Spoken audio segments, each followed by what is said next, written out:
Welcome back to the Deep Dive. It is Wednesday, January 28th, 2026.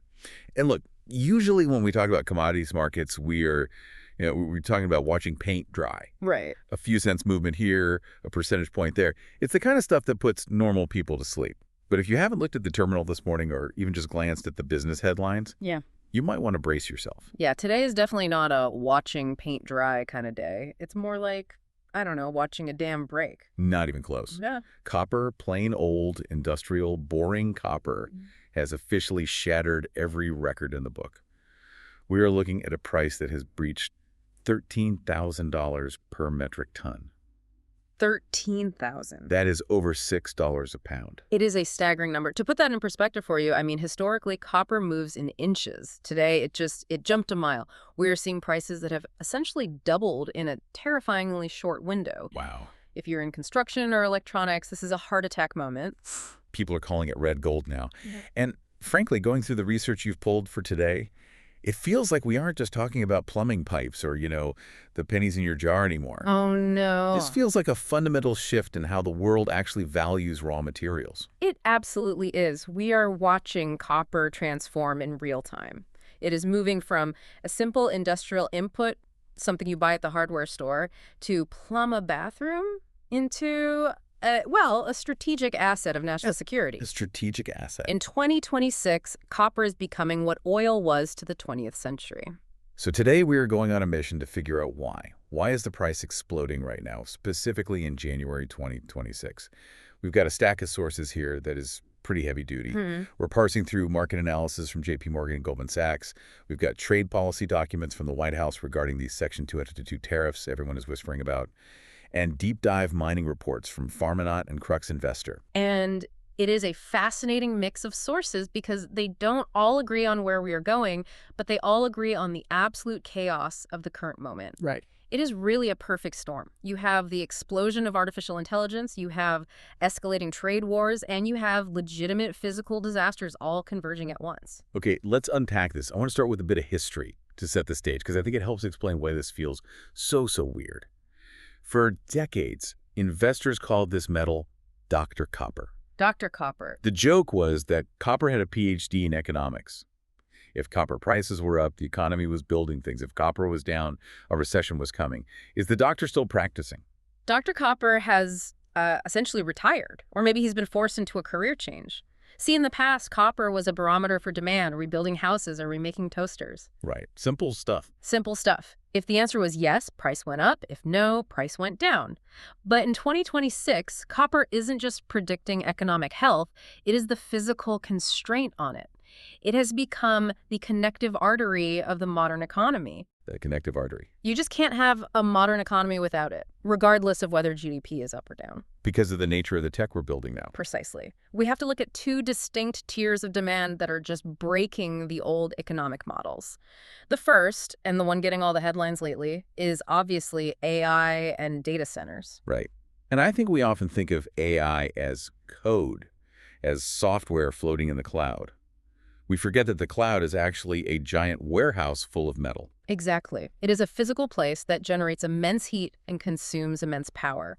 These new AI clusters, they have rack densities that are far higher than traditional servers. They aren't just plugging in a computer. They require massive copper cabling for power distribution and increasingly copper-heavy liquid cooling systems.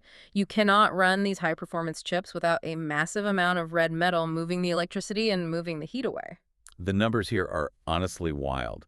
One of the reports mentioned that demand from data centers alone in 2026 is projected to hit 475,000 tons. 475,000. That is an increase of 110,000 tons just from last year. That's a huge jump in a single vertical. And here is the key economic concept to keep in mind, because this explains the price spike better than anything else. Inelasticity. That sounds like an Econ 101 term. Let's break that down. Sure. Inelastic demand means the buyer doesn't really care what the price is. They have to buy it. Yeah. Think of it like life-saving medicine. You pay whatever it costs. The tech giants, the Microsofts, the Googles, they are in an existential arms race for AI dominance. The cost of the copper wiring, even at $13,000 a ton, is a rounding error. That's nothing to them. It's nothing compared to the value of the GPU chips and the strategic advantage of being first. So if the price goes to 20,000, they don't blink. They don't blink. They just sign the check. They need the metal to keep the servers running. They are price insensitive. And when you have a buyer with deep pockets who doesn't care about the price, well, the price goes up. So that's Tier 1 unlimited budget tech demand. Then we have Tier 2, which is the energy transition. We've talked about this before, but the scale is still hard to wrap your head around. It is the sheer volume. Think about an electric vehicle. An EV uses 3.6 times more copper than a gas car. It's the motor windings, the batteries, the harness. Then look at wind and solar projects. They need roughly 5 times the copper per megawatt compared to coal or gas. We aren't just swapping fuel sources. We are literally rewiring the planet. I saw a stat in the S&P Global report that said global copper demand is projected to hit 42 million metric tons by 2040. But here's the kicker. Production might only peak at 33 million by 2030. That's the problem right there. That is a massive math problem. That's a gap of millions of tons. It's a structural deficit. We are trying to push a camel through the eye of a needle, and that leads us directly to the other side of the equation. Why can't we just dig more holes? If the price is 13 grand, why aren't miners just flooding the market with new supply? This is what the analysts are calling the supply cliff. That's right. And it is a steep cliff. The lead time for a new mine from finding the deposit to actually shipping metal is now roughly 15 years. 15 years. So if I find copper in my backyard today, I'm not selling it until 2041. Pretty much. You have environmental impact studies, community consultations, infrastructure building. You usually have to build roads and power plants just to run the mine. And then the sheer geology of getting it out of the ground. It's just slow. It is a slow, slow process. So even if we found a massive deposit today, it wouldn't help us with this 2026 crisis. And it seems like the mines we do have are getting tired. The reports mentioned declining ore grades in Chile, Peru, even here in the U.S. That is the geology fighting back. Right. We've mined all the easy stuff. Now you have to dig up way more earth to get the same amount of metal. It's like squeezing an orange that's already been squeezed. Huh. You have to work twice as hard for half the juice. It makes everything more expensive and energy intensive. So we have a long-term problem. But what really spooked the market in late 2025 and led to this spike today wasn't just the long-term trend. It was sudden disaster. You're talking about the mudslide. The mudslide at Grasberg in Indonesia. For those listening who don't have a map of global mining operations on their wall, Grasberg is the world's second largest copper mine. And in late 2025, they had a catastrophic failure. It was a tragedy, first and foremost. But looking at the market impact, it triggered a force majeure. Can you explain that term? We hear it in contracts, but what does it mean here? It's essentially a legal clause that says, an act of God happened, we cannot fulfill our contracts, and you can't sue us. The operator, Freeport-McMoRan, had to shut down the block cave portion of the mine. Block caving is that technique where they undermine the ore body and let it collapse under its own weight. Correct. It is efficient, but risky. That sector accounts for 70% of their forecast production. 70%. And the reports say it is not coming back online until Q2 of 2026. So right when demand is spiking for AI, one of the biggest taps in the world gets turned off. And it isn't just Indonesia. We have strikes at the Manto Verde mine in Chile. We have severe water constraints in the Atacama region, which is the heartland of global copper production. If you can't get water, you can't process the ore. It's a cascade. It is a cascade of failures occurring all at once. And usually we'd have a buffer, right? Warehouses full of metal sitting in London or Shanghai or New Orleans. Usually, yes. We rely on inventories at the LME, the London Metal Exchange, to act as a shock absorber. But those inventories are critically low. The buffer is gone. It's gone. So every time a mine shuts down, the price jumps immediately because there is no safety net. There is no slack in the rope. Okay, so we have high demand and broken supply. That explains a price hike. Yeah. But there is something else going on here, something geopolitical. The sources keep mentioning Section 232 and hoarding in the United States. This feels like the plot twist that makes this a thriller instead of a documentary. This is where it gets really interesting. This is the game theory part of the crisis. So Section 232, this is the Trade Expansion Act, usually used for national security. The U.S. used it on semiconductors, and now they're using it on copper. Correct. In 2025, the U.S. put 50% tariffs on semi-finished copper imports, basically the intermediate steps. Okay, step one. That was step one. But the rumor and what the market is betting on right now is that by June 2026, there will be a decision to slap tariffs on refined copper too. We're talking 15% in 2027, rising to 30% in 2028. So walk us through the logic. If you are a trader or a manufacturer in the U.S. and you think tariffs are coming next year, what do you do today? You buy everything you can get your hands on right now. It created a massive arbitrage loop. Oh. Traders are front-loading imports into the U.S. to beat the potential tariffs. They are buying copper globally, shipping it to U.S. warehouses, and just sitting on it. Which explains why U.S. inventories have surged to something like 750,000 tons, even though global inventories are empty. Exactly. While the rest of the world is starving for copper, the U.S. is essentially hoarding it. It is creating a premium price in North America. Copper costs $200 to $400 more per ton in the U.S. than on the global market. Which just pulls more in. But that premium is acting like a magnet, sucking metal into U.S. warehouses and locking it there. It effectively starves Europe and Asia. It does. It says we are taking the metal off the table. And to make matters more complicated, look at China. They refine 45% of the global copper supply. Right.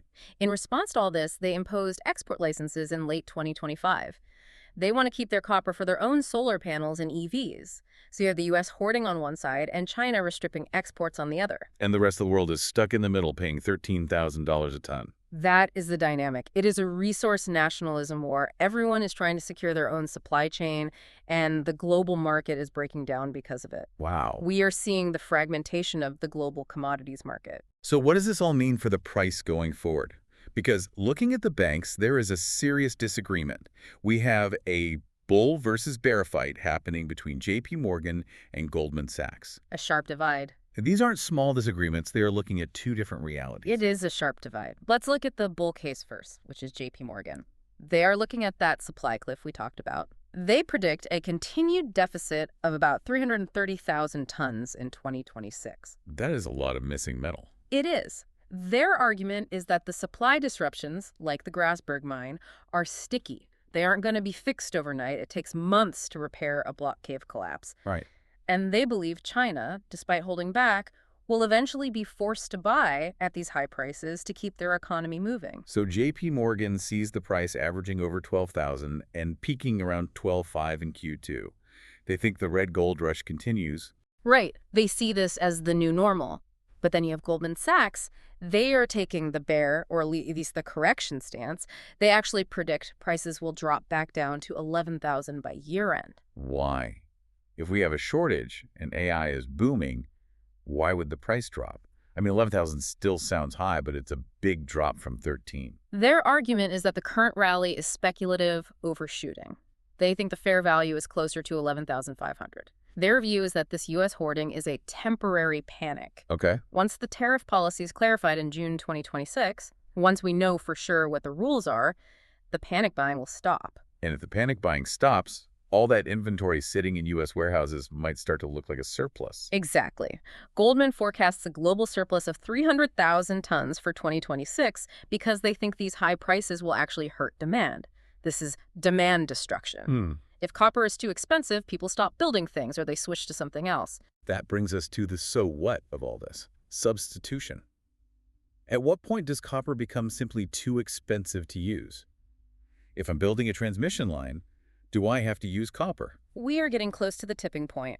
We watch the copper to aluminum price ratio. Historically, it averages about 3.8 to 1. Right now, it has hit 4.5 to 1. Meaning copper is 4.5 times more expensive than aluminum. Right. Aluminum is becoming a massive value proposition. Roughly speaking, $1 of aluminum can do the electrical work of $8 of copper. $8. That is a compelling argument for any CFO. That is a huge incentive to switch. Why haven't we switched everything already? Why are we still using copper at all? Physics. Aluminum isn't as conductive, so the wires have to be thicker to carry the same current. It also corrodes easier, which is a problem for longevity. Ugh. But at these prices, engineers get very creative. I bet. We are already seeing EVs and utilities redesigning systems to swap copper for aluminum where possible. They are accepting the bulkier wire to save the money. The sources also mentioned some sci-fi sounding stuff. carbon nanotubes. CNTs. It is fascinating technology. It is basically using carbon structures to conduct electricity. They could potentially replace copper in microchips and high-end electronics. Interesting. It is lighter, stronger, and conducts well. It is not mass market yet, but high copper prices are accelerating the research. Necessity is the mother of invention. Yeah. If copper stays at 13,000, we might invent our way out of needing it. Could happen. And then there's urban mining. This one always fascinates me, the idea that our cities are basically mines. They are. Think about the billions of devices we've thrown away. Old phones, laptops, cables. When copper is $13,000 a ton, recycling e-waste becomes incredibly lucrative. Right. There is gold, silver, and copper in every landfill. Some estimates say urban mining could supply 30% of demand if the price stays high enough to justify the processing cost. It turns the trash heap into a treasure chest. So, to summarize where we are, we have a market that is fundamentally broken by supply shocks, distorted by trade wars, and being propped up by an AI boom. It is a wild time to be looking at commodities. It really is. We are seeing a super cycle driven by technology, exacerbated by bad luck and politics. It's messy. Before we wrap up, I want to touch on one final thought that popped up in the research. It is about the financialization of copper. And this one scared me a little bit. Yes, this is the provocative thought to leave with. Historically, copper was just stuff you used. You bought it, you melted it, you made a wire. It was a utility. But in late 2025, we saw institutional investors rotating out of gold and silver and into copper. They are treating it like a store of value. Like holding gold bars in a vault, but instead it's copper cathodes. Exactly. And the danger there is that if hedge funds start hoarding physical metal alongside governments and tech companies, you could see a market where there is literally no copper available for sale for the average manufacturer, regardless of price. It becomes a financial asset first and an industrial metal second. Which would be a nightmare for anyone trying to build a house or a wind turbine. If the copper is sitting in a vault backing an ETF, it is not conducting electricity. It would be uncharted territory, a physical shortage driven by financial speculation. It implies a volatility that could wreck the real economy. So we're watching a transition from Dr. Copper, the helpful economist, to red gold, the hoarded treasure. That sums it up perfectly. Well, on that cheerful note, we're going to wrap up this deep dive into the red gold rush. Check your inventory, maybe strip some wire out of that old toaster you threw away. It might be worth something. Just don't start melting down your pennies yet. The government still frowns on that. Not yet. Thanks for listening. Keep your eyes on the charts, and we'll see you in the next deep dive.